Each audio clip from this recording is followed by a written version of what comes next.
pour le deuxième speech. Et lorsque j'aurai fini cette introduction, maintenant je veux passer dans le corps de mon argumentaire sur ces réflexions. Mais premièrement, il va falloir, dans ce second speech, on va déballer, ce que je peux utiliser, on va déballer les bagages, le poids du double héritage que le Cameroun a hérité. Donc, bonsoir mes chers compatriotes. Lors de notre première session, nous avons établi que le Cameroun est piégé dans un paradoxe philosophique. Un État hyperactif, conçu pour l'unité, mais profondément non libéral dans la pratique, sacrifiant notamment la liberté individuelle pour la sécurité de sa propre structure. Voilà. Mais pour briser ce cycle, nous devons comprendre pourquoi il existe. Chaque nation, chaque personne a une histoire. Et chaque histoire s'accompagne des bagages. Je vais utiliser le terme. Ce qui peut être l'héritage culturel, juridique et politique que nous portons, souvent sans le savoir et depuis le passé. C'est valide pour les êtres humains et extrêmement valide pour les nations ou les États. Ce soir, nous déballons les bagages historiques qui définissent l'âme politique du Cameroun. Ce n'est pas seulement une leçon d'histoire, c'est une interrogation sur les deux esprits juridiques fondateurs, qui continuent de livrer une guerre silencieuse et profonde à notre identité nationale. Bien, je suis ici assis aux États-Unis. Les colons anglais avaient apporté leur histoire avec eux sur les navires, les Mayflower et tous les autres. Nous, en tant que Camerounais, nous avons vu deux navires accoster sur nos rivages, transportant deux plans radicalement différents sur la manière dont le pouvoir doit être géré.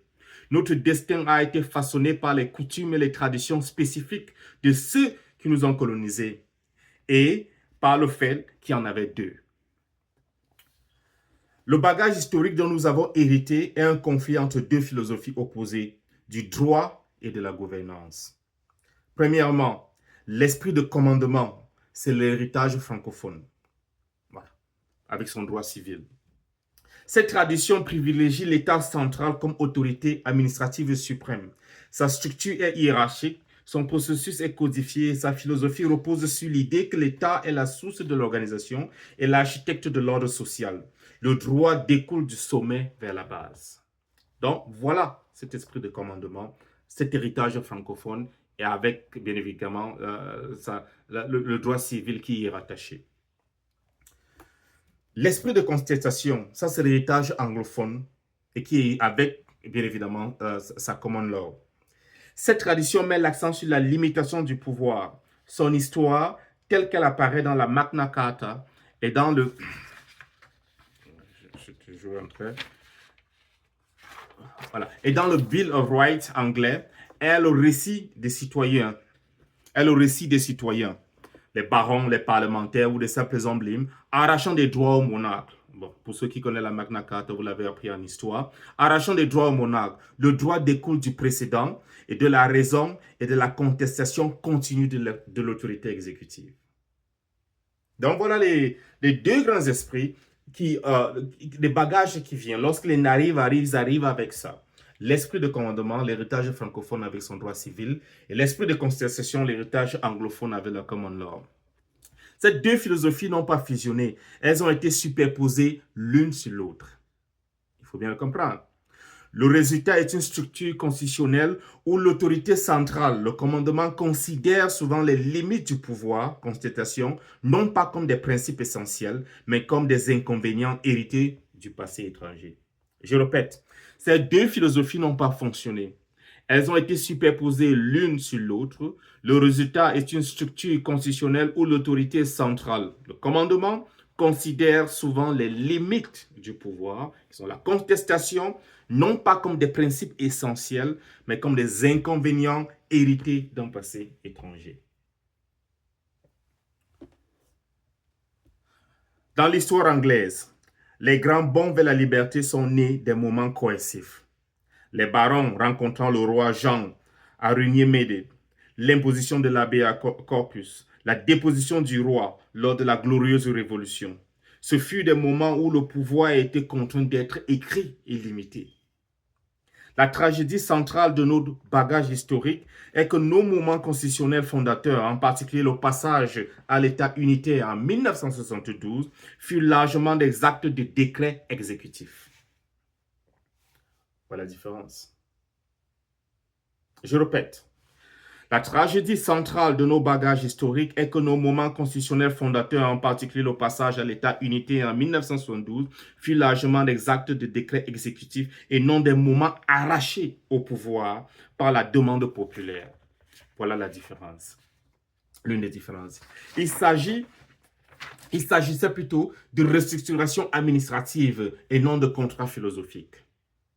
Dès lors, notre défi est de poser la question: où sont les moments Magna Carta du Cameroun? Ceux qui écoutaient mes vidéos et les vidéos que j'ai postées un peu plus au début de cette prise pour restaurant, j'avais voulu et j'aurais voulu croire que ça allait être la Magna Carta du Cameroun, que ça allait être un des moments de Magna Carta, puisque nous en avons raté tellement. J'aurais voulu croire que c'est là. D'où la position que j'ai tenue dans plusieurs des vidéos. Et j'espère que ce combat va toujours continuer et que même les négociations qui vont tenir en cours voilà pourquoi j'argumente pour des négociations qui entrent dans la restructuration du pouvoir. Bref, ça c'est notre débat. Revenons rapidement au discours, sinon je m'égare et je refais des vidéos très très longues. Voilà. Donc, dès lors, notre défi est de poser la question: où sont des moments Magna Carta du Cameroun? Où sont les cas où le peuple ou une institution indépendante a réussi à affirmer les droits de droit de l'esprit de contestation face à la tendance inhérente vers l'esprit de commandement? C'est la question que nous explorons en profondeur. Les champs de bataille juridiques et constitutionnels spécifiques divisent encore notre nation aujourd'hui. Donc vraiment, voilà ce que je voulais présenter ici dans cette introduction. Voilà. Maintenant, je crois que cette introduction pose clairement le cadre de ce deuxième discours. Ça, c'est l'introduction du discours de Zone. Je suis maintenant prêt à passer au deuxième discours en utilisant des exemples historiques comme la Magna Carta, parce que c'est très important, et que les Camerounais comprennent ça, que si jamais une opportunité se présente, il faut créer des moments pareils, comme la Magna Carta, pour analyser de manière critique les systèmes juridiques hérités, la centralisation française contre l'imitation britannique et leur impact sur des institutions comme le système judiciaire et l'Assemblée nationale. Oh, j'en sais quelque chose. Bref, ceux qui ont travaillé avec moi ces derniers mois savent ce que j'en... Voilà. Vous savez, ceux qui écoutez, vous êtes au Cameroun, qui ont travaillé avec moi, qui ont voulu couvrir la session parlementaire il y a de cela quelques mois, nous en savons quelque chose. Bref, je ne vais pas discourir là-dessus. Passons directement au corps de l'analyse de ce deuxième speech. Donc, qui était intitulé, je le rappelle encore, le poids du double héritage. L'esprit de commandement dont j'ai mentionné. Le premier grand bagage, comme je vous le disais, l'esprit de commandement, tiré en grande partie de la tradition administrative du droit civil français. Ce système, contrairement au système anglais, n'a pas une histoire définie, pas un pouvoir exécutif forcé de concéder des droits. Dans cette philosophie, l'État est l'expression ultime de la volonté nationale. Cela conduit à deux résultats philosophiques critiques dans notre vie politique. Le pouvoir du décret.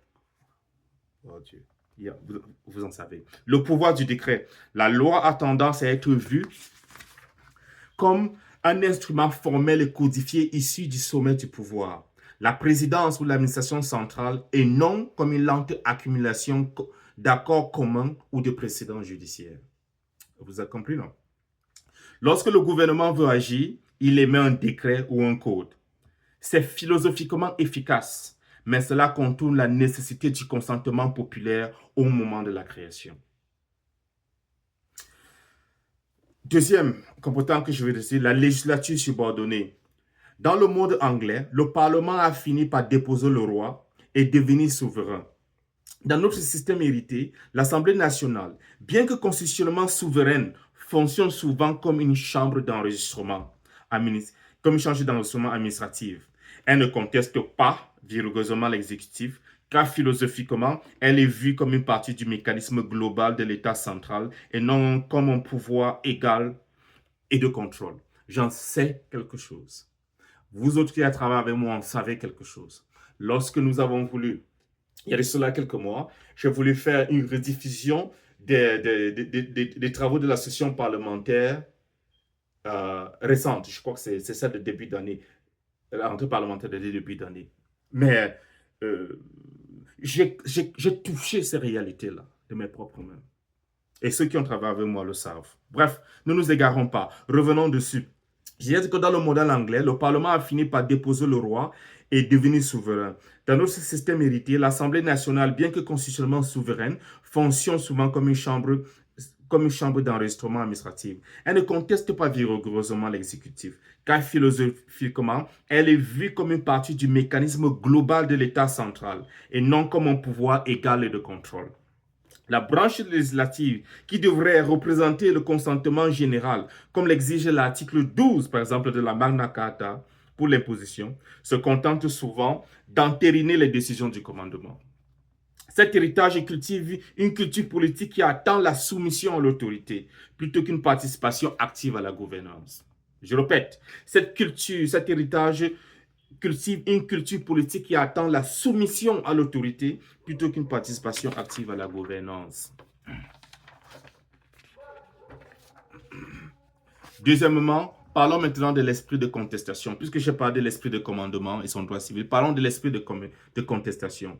Notre autre bagage est l'esprit de contestation enraciné dans le système de common law et les principes d'un gouvernement limité.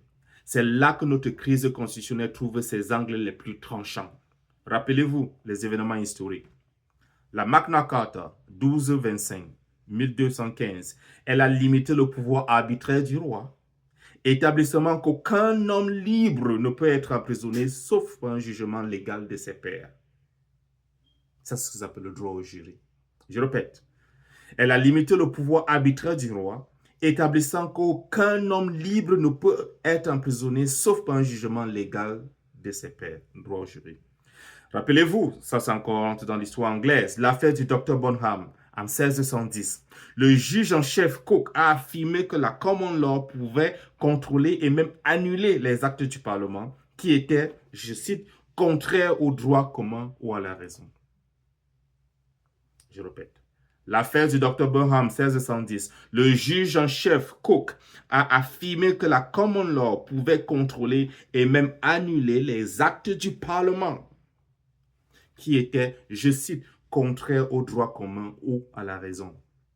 Ce bagage enseigne donc que le pouvoir doit être lié par la loi, même si cette loi est non écrite ou gênante pour les dirigeants. Et comme l'aime bien me dit un grand frère, écrivez cela. Ce bagage enseigne que le pouvoir doit être lié par la loi, même si cette loi est non écrite ou gênante pour les dirigeants.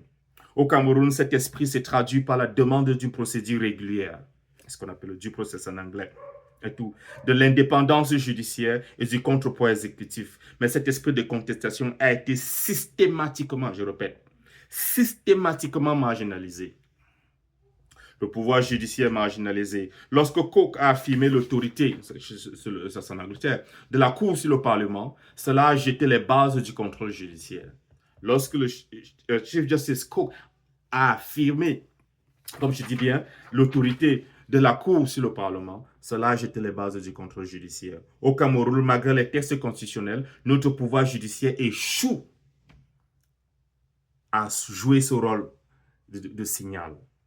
Vous avez compris? Les tribunaux annulent. Les tribunaux annulent rarement les actions de l'exécutif. Non pas parce que les actions sont toujours légales, mais parce que la gravité philosophique de l'exécutif, en tant que le commandement, l'emporte sur l'autorité institutionnelle du judiciaire, la contestation. Je répète. Au Cameroun, les tribunaux annulent rarement les actions de l'exécutif, non pas parce que les actions sont toujours légales, mais parce que la gravité philosophique de l'exécutif, qui est le commandement, l'emporte sur l'autorité institutionnelle du judiciaire, qui est la contestation. Parlons maintenant d'un très grand événement historique, l'habeas corpus et détention arbitraire. Les Anglais se sont battus pour l'habeas corpus en 1679, afin d'empêcher la détention indéfinie par la couronne. Lorsque les citoyens au Cameroun sont soumis à une détention prolongée sans inculpation, il y en a tellement, vous en savez. Et avec le plus cas récent, M. Anissa Ekane. Ou lorsque l'État ignore les droits procéduraux, c'est un rejet profond de cette pièce spécifique de notre bagage historique. Le droit de se faire présenter son corps devant un tribunal pour tester de la légalité de son confinement. qu'est-ce que M. Anissé Kane a été présenté devant la cour? Voilà, pour que quelqu'un puisse arguer de la légalité de sa détention. Ouais. Donc, troisièmement, la constitution non écrite de la centralisation. La constitution anglaise est non écrite, incarnée par la tradition et le précédent. Nous aussi, au Cameroun, nous avons une constitution non écrite. C'est la constitution de la centralisation. La constitution non écrite du Cameroun, c'est la constitution de la centralisation. Ces règles non écrites stipulent, je cite, stipule ceci: l'unité nationale, telle que définie par le commandement, l'emporte toujours sur la liberté individuelle, telle que réclamée par la contestation. Je répète, tout ceci vient des dizaines d'années d'observation. Et particulièrement, c'est cristallisé avec ce que j'ai vu récemment. Ces règles non écrites stipulent l'unité nationale, telle que définie par le commandement, l'emporte toujours sur la liberté individuelle telle que réclamée par la contestation. C'est pourquoi nos cycles de pensée politique, à mon avis, puisque je cherché bien les cycles de pensée politique, je veux bien voir ce qu'il y a, se répètent sans cesse, c'est vrai. Et je vous ai parlé de cette répétition suivant encore mon introduction. Qu'est-ce que j'ai dit? C'est que je tombe sur un pamphlet rédigé à la fin des années 2018, je lis le pamphlet et le background qui m'a amené à le rédiger, et je me constate que on répète les mêmes choses. Ce sont les mêmes choses qu'on répète. Donc, je dis, c'est pourquoi nos cycles de pensée politique se répètent sans cesse. Un problème survient, une crise économique, une dissidence politique. Ça, c'est premier. Le commandement répond par une intervention active. Plus de contrôle, plus de surveillance, de nouvelles lois répressives. Troisièmement, la contestation est activée. Protestation de l'opposition, demande de la société civile, recours judiciaire. Quatrièmement, le commandement utilise la philosophie de l'unité de la sécurité nationale pour supprimer la contestation, renforçant ainsi la centralisation, même qui a causé la première fracture sociale. N'est-ce pas ce que je suis en train de voir? N'est-ce pas ce que j'ai vu en 2018? N'est-ce pas ce que j'ai vu également dans d'autres marches, la grève des enseignants? N'est-ce pas ce que vous avez vu également dans les années 90? Je répète, c'est pourquoi notre cycle de pensée politique se répète sans cesse. Et je le vois maintenant. Regardez à quelle phase vous vous retrouvez. Regardez où se trouvent les influenceurs à leurs propos. On repart toujours dans le cycle naturel. Les débats sur les personnalités, les platitudes de ce genre. Et après, le président s'assoit. Quelques années plus tard, il y aura encore, je vais dire, un problème qui va suivre. Une crise va naître, une dissidence politique va émerger. On va rentrer, ça sera le problème. On va rentrer. Deuxièmement, le commandement va répondre par une intervention active. Plus de contrôle, plus de surveillance, nouvelles lois répressives. Voilà. La contestation va être activité, les protestations de l'opposition, les demandes de la société civile et de toute la diaspora, le recours judiciaire. Quatrièmement, le commandement va utiliser la philosophie de l'unité, la sécurité nationale pour supprimer la contestation, renforcer ainsi la centralisation même qui a causé la fracture sociale. Et on recommence. Mais il faut briser ce cycle. Il faut briser ce cycle-là. Cette crise anglophone, par exemple, en son cœur philosophique, est une demande, par exemple, de désespérer d'honorer l'esprit de contestation. Ça, la crise anglophone du Cameroun, c'est une demande désespérée d'honorer l'esprit de confrontation. Et la crise, même post-électorale de 2025, également, c'est une autre.